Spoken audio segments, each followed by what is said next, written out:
গো ইস এ কি তোমার একটা গো লাগতো পেন্সিল ভাঙে? আচ্ছা ঠিক আছে এটা নিয়ে পরে কথা হবে। শো শুরু করো।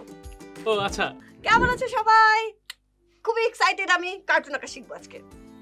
চোখ নাক দিয়ে দিলাম, মুখ দিয়ে দিলাম, হয়ে গেল একটা কার্টুন মানুষ। তন্ময়, দিয়ে দিলাম বললে হবে? এক্সপ্রেশন আঁকবো কি করে? এক্সপ্রেশন ডিভাইস হাজির। এ কি? এই যে আমাদের এক্সপ্রেশন ডিভাইস। গুরুটা উল্টা দিয়ে ঘুরিয়ে দিই।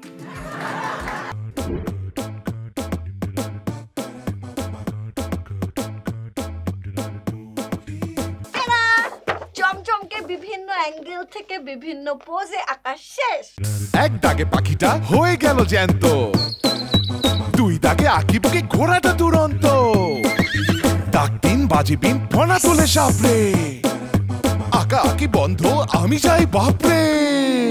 খাতা আছে মাথা আছে আইডিয়া গিজ গিজ, সব মিলে এঁকে ফেলি গল্পটা নিজ নিজ। ক্লাসের খাতা থেকে ফেসবুকে দেয়ালে, ফাঁকে ফাঁকে পড়াশোনা কিংবা বেখেয়ালে, এই সব দেখে স্যার বলে বেটা কথা শোন, মন বলে আঁকি শুধু কার্টুন কার্টুন। এই যে দেখো আমার দেখা দেখি একটা গোল দাও। গোল? এই যে গো ইস। এ কি তোমার একটা গো লাগতো পেন্সিল ভাঙে? আচ্ছা ঠিক আছে এটা নিয়ে পরে কথা হবে। শো শুরু করো।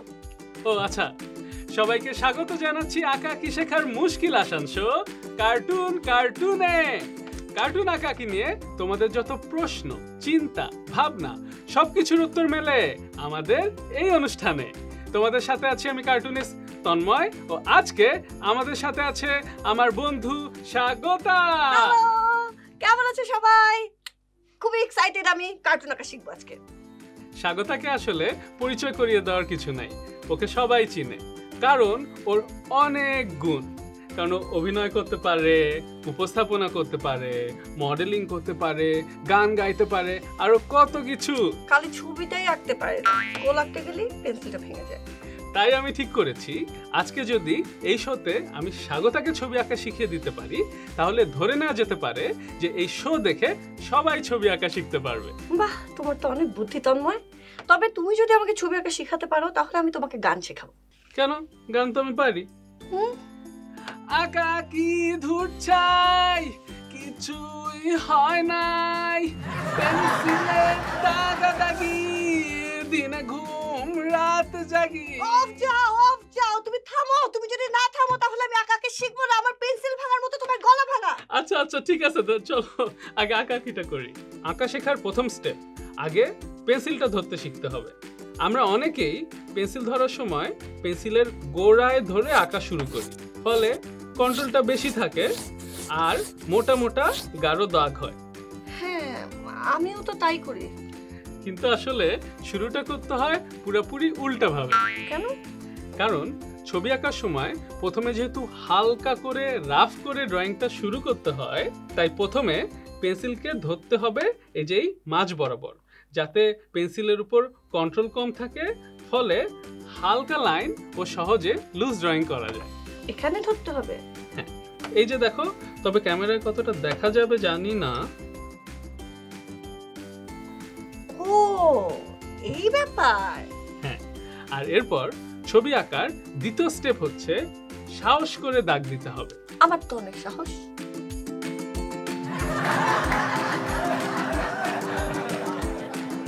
তোমার তো অনেক সাহস, কিন্তু এই যে তোমার ড্রয়িং দেখো, ড্রয়িং এর সাহস নাই। এই যে হালকা করে কিছুটা এঁকেছো ঠিকই, কিন্তু এই যে ছোট ছোট করে দাগ দিয়ে এঁকেছো না আপেলটা, এতে যেটা হয়েছে এই ড্রয়িংটা দেখো পুরো শক্ত শক্ত হয়ে গেছে। হ্যাঁ, সাবলীল হয়নি। তাহলে এখান থেকে মুক্তি পাওয়ার উপায় কি? মুক্তি পাওয়ার উপায় হচ্ছে এই যে আপেলের যে শেপটাকে আঁকতে চাচ্ছ সেটাকে এই যে দেখো এই একবারে আঁকা। তো একবার আঁকতে গেলে তো আবার ভুল হয়ে যায়। ভুল তো হবেই, এই জন্যই তো আমাদের প্রথম রুল যে হালকা করে আঁকতে হবে। ভুল বারবার হবে আর আমরা বারবার হালকা করে আঁকবো। বোঝার সুবিধার জন্য এখন আমি যদি রং পেন্সিল দিয়ে ব্যাপারটা দেখাই, এই যে অনেকগুলো ভুল লাইন আঁকলাম, আর এই ভুল লাইনগুলোর মধ্য থেকে ফাইনালি যেই লাইনটা আমাদের মনে হচ্ছে যে পছন্দ হয়েছে সেই লাইনটাকে মোটা করে গাঢ় করে দাগ দিয়ে বের করে নিয়ে আসলেই এই যে দেখো হয়ে গেল তোমার ড্রয়িং। বুঝতে পেরেছি। আর এই আঁকা শেখার 2টা স্টেপ রপ্ত করতে পারলেই কিন্তু তুমি আঁকা আঁকি শুরু করার জন্য প্রস্তুত। তাই দেখি, এই যে দেখো তো এরকম। ঠিক তাই, এই তো শিখে গেছো। কিন্তু আপেল, কমলা, লাউ এগুলো না শিখলাম, মানুষ আঁকবো কি করে? এই যে আপেলের উপর চুল দিয়ে দিলাম, চোখ নাক দিয়ে দিলাম, মুখ দিয়ে দিলাম, হয়ে গেল একটা কার্টুন মানুষ। তন্ময়, দিয়ে দিলাম দিয়ে দিলাম দিয়ে দিলাম বলে হবে? এক্সপ্রেশন আঁকবো কি করে? ও আচ্ছা আচ্ছা, তো মানুষের এক্সপ্রেশন আঁকতে হলে আসলে অনেক দামি একটা ডিভাইস লাগে। ডিভাইসটা অনেক দামি, তবে যেহেতু তুমি আমার বন্ধু সেই হিসাবে তুমি শুধু 500 টাকা দিলেই হবে। কি বিপদ, আমি তোমাকে কোনো টাকা পয়সা দিতে পারবো না। আমি না তোমাকে বললাম আমি তোমাকে গান শেখাবো, এর থেকে অনেক বেশি। কোথায় তোমার ডিভাইস, কোথায় দেখাও? এক্সপ্রেশন ডিভাইস হাজির। এ কি? এই যে আমাদের এক্সপ্রেশন ডিভাইস। বলো কি এক্সপ্রেশন শিখতে চাও? এক্সপ্রেশন ডিভাইস কি শিখতে চাই? হাসি। আচ্ছা, এই যে হাসি। আরে এটা তো দেখি শাহাদাত। তো এই যে দেখো, অনেক জোরে হাসলে এই যে মানুষের চোখ, নাক, মুখ কুঁচকে যায়। এই যে দেখো ভুরু উঁচুতে চলে যায়, আর অর্ধেক চাঁদের মতো মানে অনেক বড় একটা হাসি দেখা যায়। তাই তো। আচ্ছা, এরপর আর কি এক্সপ্রেশন দেখতে চাও? কান্না। ঠিক। এই যে দেখো, কান্নার সময় চোখ, নাক, মুখ কুঁচকানোই থাকবে, তবে অর্ধেক চাঁদটা উল্টে গিয়ে স্যাড ফেস হয়ে যাবে, আর ভুরুগুলো দেখো এই দিকে বাঁকা হয়ে যাবে। এই ভুরু আর মুখই কিন্তু 180 ডিগ্রি ঘুরে ঘুরে বেশিরভাগ এক্সপ্রেশনই তৈরি করে।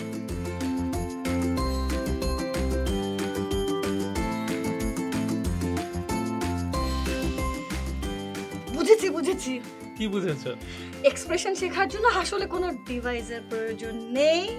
এক্সপ্রেশনের জন্য আমি নিজেই যথেষ্ট। আমি আমার মোবাইল ফোনে হাসি, কান্না এরকম এক্সপ্রেশন দেবো, ছবি তুলবো, তারপর সেটা দেখে আঁকতে পারবো। তাছাড়া বেশি সমস্যা হলে ইমোজি দেখেও আঁকা যাবে। সাদাত, বুঝছি আমাদের আজকে আর 500 টাকা ইনকাম করা হবে না। তুমি তাহলে আসো আজকে। টাটা। আচ্ছা তন্ময়, এখন আমি যদি আমার মোবাইলে তোলা ছবি দেখে এক্সপ্রেশন আঁকি তাহলে বিষয়টা রাগ, তাই না? দাঁতের পাটি দেখিয়ে ভুরুটা উল্টা দিয়ে ঘুরিয়ে দে, হয়ে গেল রাগ। এবার মন খারাপ, অভিমান, চোখ বড় বড় এক দিয়ে মুখ ঘুরিয়ে দে, হয়ে গেল অভিমান। তন্ময়, আমি তো শিখে ফেলেছি। আজকে তো তুমি আসলেও পাস করে যাবে মনে হচ্ছে। আচ্ছা তন্ময়, বলো স্বাগতা। আমরা তো মানুষের কাছে শিখলাম, কিন্তু এখন পশু পাখি কিভাবে আঁকবো? আমি জানতাম তুমি এটা বলবে, এই জন্য তোমার ট্রেনিং এর থার্ড এবং লাস্ট স্টেপ হিসাবে আমি নিয়ে এসেছি এই যে চমচম। কি কিউট, হ্যালো চমচম চমচম চমচম। কিন্তু চমচম কেন? কারণ এই প্রতি পর্বেই আমি কিন্তু বলি যে আর্টিস্ট হওয়ার জন্য সবচেয়ে বেশি প্রয়োজন কি বলতে পারো?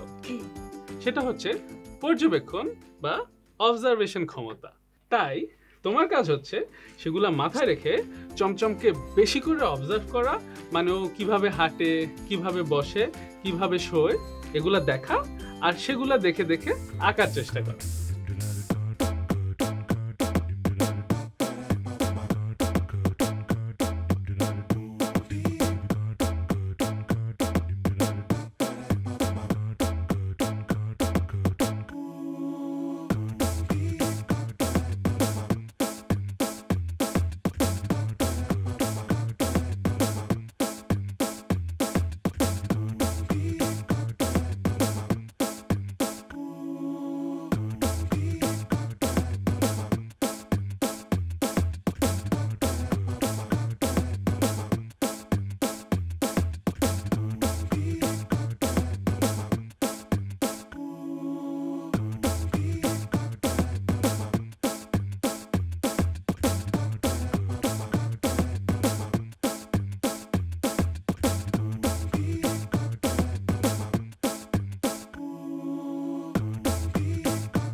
অ্যাঙ্গেল থেকে বিভিন্ন পোজে আঁকা শেষ।